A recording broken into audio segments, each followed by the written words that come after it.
What if everything you were taught about ancient history was only half the story?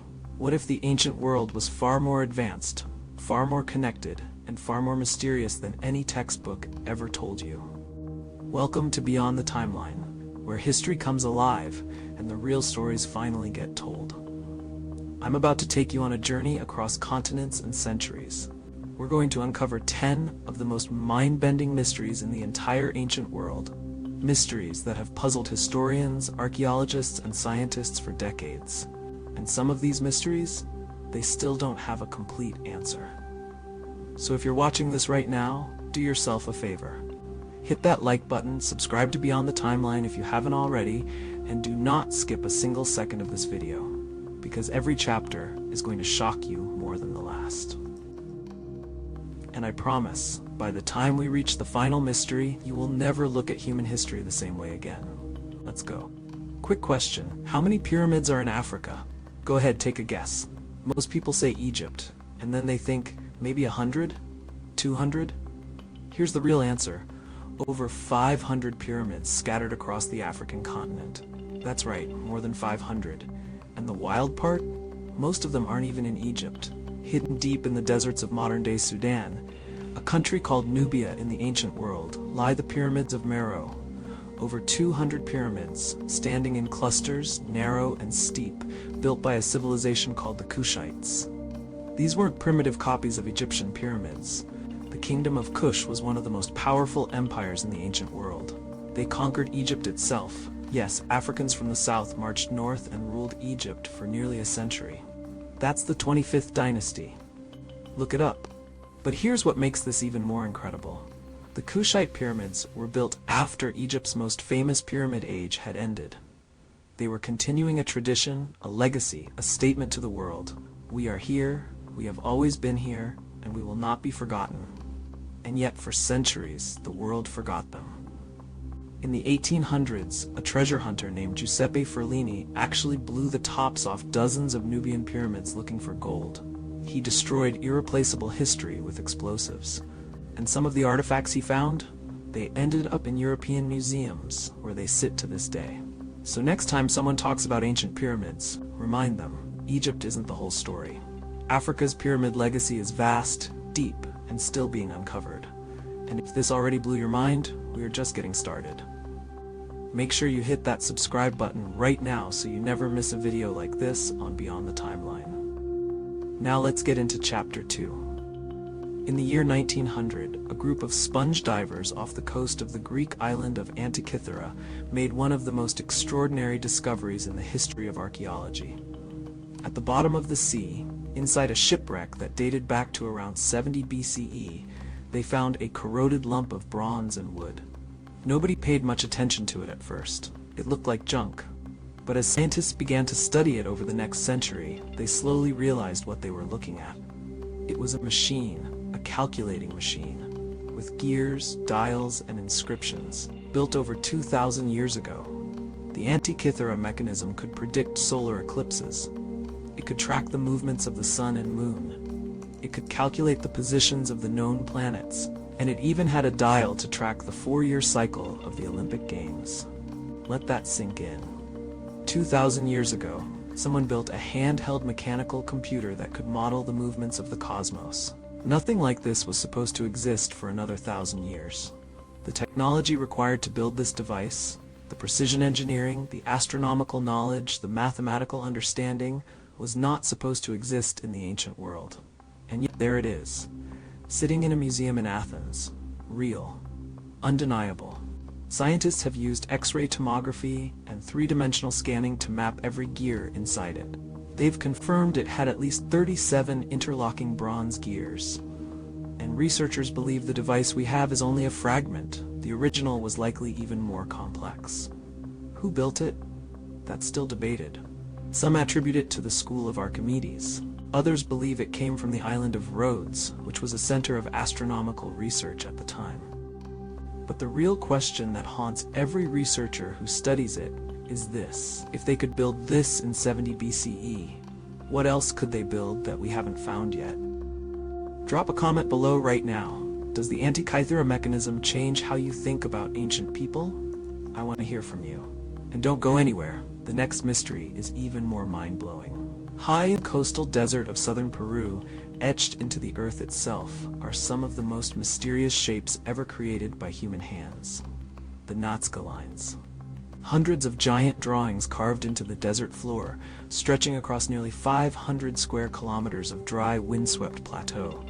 There are straight lines that run for miles without deviation.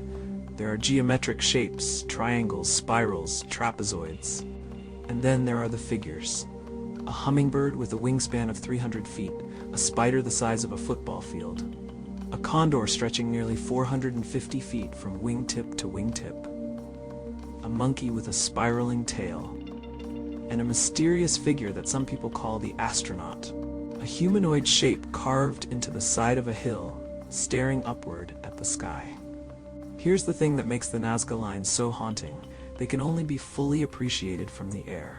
From the ground, you see nothing but lines and shallow trenches in the earth.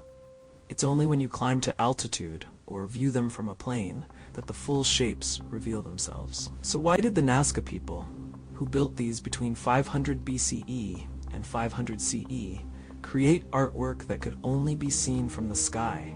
Some researchers believe they were ritual pathways walked during religious ceremonies. Others think they were astronomical calendars aligned with the stars and the sun. Some point to the nearby mountain water sources and suggest the lines were maps to underground water channels. And yes, some people believe they were made for, or by, beings who could fly. Now, the scientific community doesn't support that theory, but the fact that it keeps coming up tells you something about how mysterious and unexplained these lines truly are. What we do know is this: the Nazca people created them with wooden stakes, rope, and simple surveying tools. No technology we would consider advanced. No machines. Just vision, mathematics, and an extraordinary ability to translate small-scale drawings into massive ground-level art with perfect proportions. How? We still don't fully know. Share this video with someone who thinks ancient people were primitive. The Nazca Lines alone prove otherwise.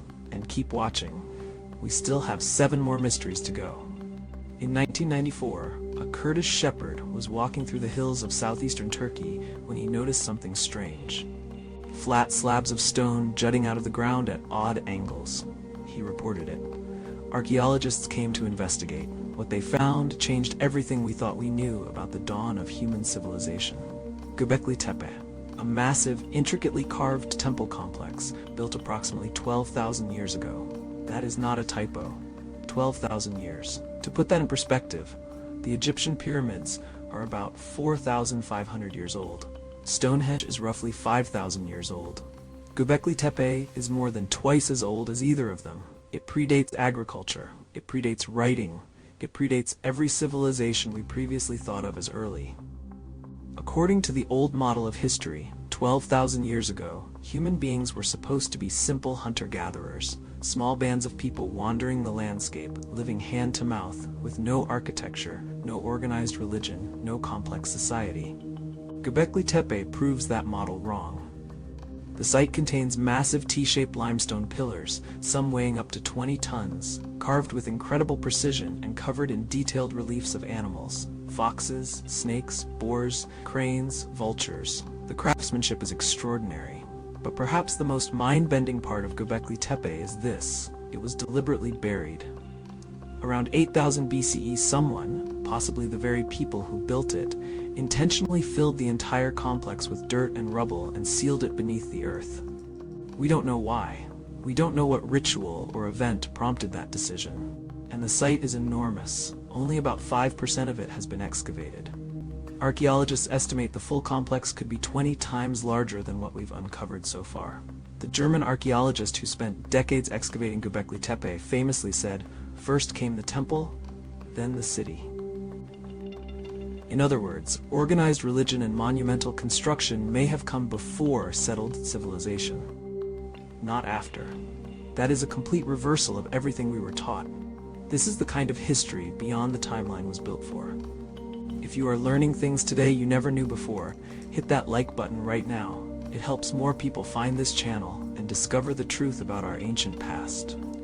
High in the Andes Mountains of Peru, overlooking the ancient Incan capital of Cusco, sits one of the most architecturally baffling structures on the face of the earth. Sacsayhuamán, a massive fortress made up of enormous limestone and andesite boulders fitted together so precisely that not even a sheet of paper can be slid between them. And when I say enormous, I mean it. Some of these stones weigh over 100 tons. The largest weighs an estimated 361 tons. That is heavier than 2 fully loaded Boeing 747 jumbo jets combined. The Incas had no iron tools, no wheels, no draft animals capable of hauling this kind of weight. And yet, they somehow quarried these massive stones from sites miles away, transported them up steep mountain terrain, and fit them together with a precision that modern engineers openly marvel at. The walls are built in a zigzag pattern, a design that has been shown to be remarkably earthquake-resistant. In a region prone to severe seismic activity, the stones literally shift and resettle during an earthquake without collapsing. The Spanish colonial buildings constructed nearby, many of them have fallen. The Incan walls, still standing after 600 years. When the Spanish conquistadors arrived in the 1500s, they were so overwhelmed by Sacsayhuamán that many of them refused to believe humans built it. Some wrote in their journals that it must have been built by demons. We don't have a definitive answer for how it was built. But what we do know is that Sacsayhuamán stands as proof that ancient civilizations could achieve engineering feats that we, even today, struggle to fully explain. We are halfway through our 10 mysteries, and it only gets more intense from here. After this video, head over to the Beyond the Timeline channel and explore our playlists. We have full documentaries on African empires, ancient civilizations, and history's greatest mysteries, all waiting for you right now. In 1936, construction workers near the city of Baghdad, in modern-day Iraq, unearthed a small clay jar. Inside the jar was an iron rod surrounded by a copper cylinder. The whole assembly was about 5 inches tall. It looked like nothing special. But when a German archaeologist named Wilhelm Koenig examined it, he made a startling suggestion. This clay jar, he said, might be an ancient battery. The object, now known as the Baghdad Battery, dates to somewhere between 250 BCE and 640 CE. And here's what makes the theory so compelling. If you fill the jar with an acidic liquid, vinegar, grape juice, lemon juice, it generates an electric current. A small one, but a real one. Experiments have confirmed this. The Baghdad Battery, filled with acidic solution, produces about 1.1 volts of electricity. So what was it used for? One popular theory is electroplating, using electric current to coat objects in a thin layer of gold or silver. Some artifacts from the same era and region do show evidence of electroplating, though this remains debated.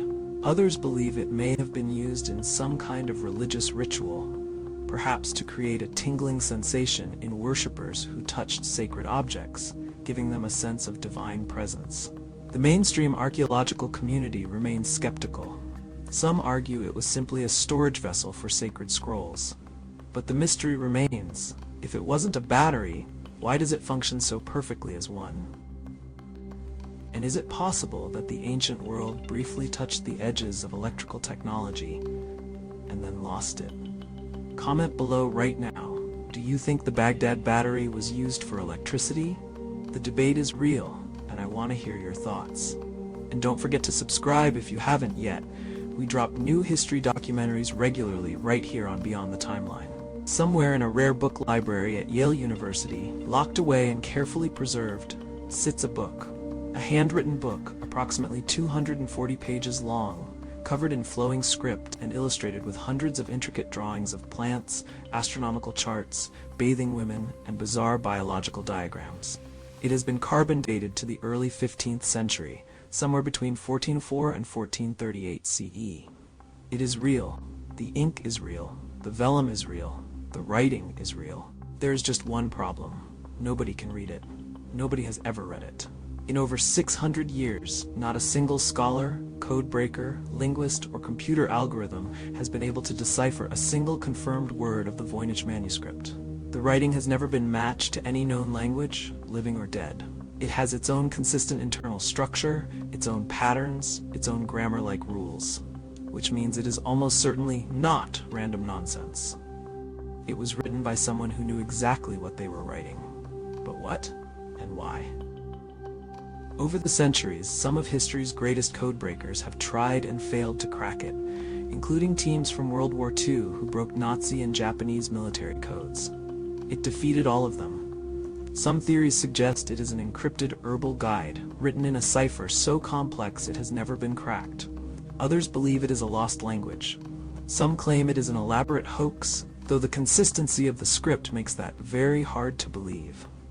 The Voynich Manuscript remains the most mysterious document in the world, and it sits in a library in New Haven, Connecticut, waiting for someone smart enough to finally hear what it is saying. 3 mysteries left, and we are saving the most jaw-dropping for last. Like this video if you are learning something new today, and share it with a history lover in your life. On a remote island in the middle of the Pacific Ocean, the island of Pohnpei in Micronesia, there exists an ancient city unlike any other on Earth. Nan Madol, a city built not on land, but on the ocean itself. Nearly 100 artificial islands, constructed from massive interlocking basalt columns, each one weighing between 5 and 50 tons, rising out of a tidal lagoon. The total construction uses an estimated 750,000 metric tons of basalt. Some of the walls rise 25 feet high and stretch hundreds of feet in length. Nan Madol was built between roughly 1200 and 1500 CE and served as the capital of the Saudalur dynasty, which ruled the island for centuries. It was a city of temples, tombs, and royal residences, a place of immense political and religious power. But here's the mystery. The basalt used to build Nan Madol doesn't come from the lagoon, it comes from the other side of the island, and in some cases from a completely different island entirely. How did a people with no written records, no metal tools, and no modern machinery transport millions of tons of stone columns across open ocean and into a tidal lagoon? Local legend says the stones were flown through the air by a great sorcerer using magic. Archaeologists suggest a combination of bamboo rafts, human labor, and remarkable organizational skill. UNESCO declared Nan Madol a World Heritage Site in 2016. It is slowly sinking into the lagoon. And yet, much of it has never been properly excavated. Beneath the water and sediment, who knows what else might be waiting to be found. In the Bekaa Valley of Lebanon, there is a complex of ancient ruins so massive, so overwhelming in scale, that when the Romans built their own temples on top of it, the Roman structures look almost small by comparison. Baalbek. The site contains what are known as the Trilithon, 3 enormous limestone blocks incorporated into the foundation of the ancient complex. Each one is approximately 70 feet long, 14 feet high, and 10 feet wide. Each one weighs approximately 800 tons each. To give you a sense of scale, the heaviest thing modern humans have ever moved on land weighs around 14,000 tons total. But moving a single 800-ton stone with ancient technology, there is no consensus on how it was done. And it gets more extraordinary. In a nearby quarry, still partially embedded in the bedrock, lies a stone so large it has never been moved. That stone weighs an estimated 1,650 tons. It is the heaviest known ancient stone ever cut by human hands. Engineers today openly state that no crane currently in operation could lift a stone that heavy. We would need to engineer something entirely new just to attempt it. The ancient builders of Baalbek apparently did it. Somehow. And then the knowledge of how was lost. One more mystery to go, and I promise you it is the most mind-bending of all 10. Stay with me, do not click away. This is the one that is going to stay with you long after this video ends. 10 mysteries, 10 civilizations, 10 moments where the ancient world reached beyond what we think was possible. Africa's pyramids, Greece's ancient computer, Peru's sky drawings, Turkey's 12,000-year-old temple, the Incan megawalls, Iraq's possible battery, Yale's unreadable manuscript, the Pacific's floating city, Lebanon's impossible stones. What if I told you there may be a thread connecting all of them? Here's the theory that a growing number of researchers and archaeologists are starting to take seriously. For most of recorded history, we've told ourselves a very clean, linear story about human progress. Simple beginnings, slow development, gradual advancement. Primitive to complex. Stone Age to Bronze Age to Iron Age to modern. But what if that story isn't complete? What if human civilization has risen and fallen more than once? What if there were periods of advancement, perhaps even global connection and sophisticated knowledge, that were wiped out by catastrophe? A volcanic supereruption, a comet impact, a massive flood, climate collapse. The end of the last ice age, around 12,000 years ago, saw sea levels rise by over 300 feet worldwide. Entire coastlines, where most ancient people would have lived, were swallowed by the ocean. Any coastal civilization from that era would now be underwater. Could there be ancient cities, libraries, monuments, and records sitting on the ocean floor right now, waiting to be found? The evidence isn't conclusive, but the anomalies keep piling up. Göbekli Tepe is too old. The Antikythera Mechanism is too sophisticated. The Baalbek stones are too heavy. The Nazca Lines are too precise. The Voynich Manuscript is too consistent. None of these things should exist, according to the story we've been told. And yet, they do. The ancient world is trying to tell us something, and the job of real history, honest history, is to listen. That is what Beyond the Timeline is here to do. We are here to listen to the past, amplify the voices that were silenced, and share the stories that mainstream education never told you. And we are just getting started. If you made it to the very end of this video, I want to personally thank you. That tells me you are exactly the kind of person Beyond the Timeline was built for. A curious mind. Someone who is not satisfied with the surface-level version of history. Someone who wants the real story. So here is what I need from you right now. Hit that like button. It takes 1 second, and it helps this video reach more people across America who deserve to know this history. Subscribe to Beyond the Timeline if you haven't already. Hit subscribe and ring that notification bell so you never miss a single video. Comment below and tell me, which of these 10 mysteries shocked you the most? Was it the 500 African pyramids? Göbekli Tepe? The Voynich Manuscript? Drop it in the comments. I read every single one. Share this video, send it to a friend, post it on your social media. Show someone today something they have never seen before. And finally, do not stop here. Head over to the Beyond the Timeline channel right now and explore our playlists. We have full documentaries on African empires, ancient civilizations, and the greatest mysteries in human history. There is so much more waiting for you. This is Beyond the Timeline, where history comes alive. I will see you in the next one.